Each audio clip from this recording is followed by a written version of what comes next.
तेलंगाना, हिमाचल प्रदेश, राजस्थान, कर्नाटका, तमिलनाडु, इन सब राज्यों में बाई इलेक्शंस होना ड्यू है।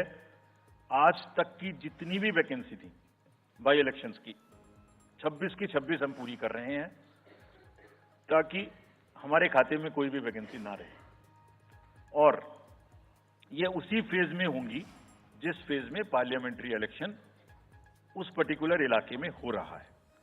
वो कब हो रहा है वो मैं आपको जब फेज आएंगी तो उसमें दिखा दूंगा।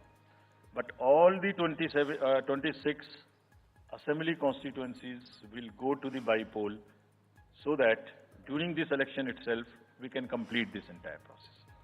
अगर आपने नोट कर लिया हो तो now I come to the assembly elections.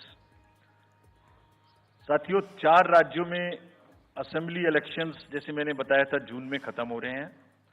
Sikkim जो 2 जून को with 32 assembly seats, Orissa June 24th June with 147 assembly constituencies, Arunachal Pradesh on 2nd of June with 60 assembly constituencies, Andhra Pradesh on 11th June 24 with 175 assembly constituencies. These are the simultaneous elections to the parliament.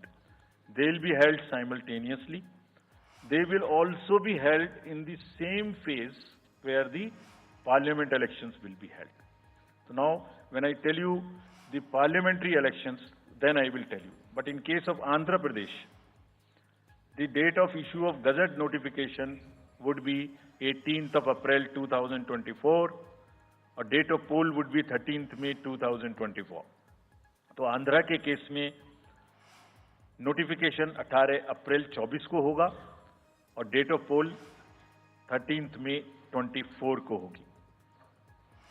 इसके बाद अरुणाचल प्रदेश में date of gazette notification 20 मार्च को होगा और date of पोल 29 अप्रैल को होगी।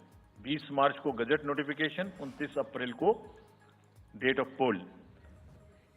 Sorry 19 अप्रैल को, 20 मार्च 19 अप्रैल। इस प्रकार सिक्किम में भी 20 मार्च और 19 अप्रैल, 20 मार्च को नोटिफिकेशन, 19 अप्रैल को डेट ऑफ पोल।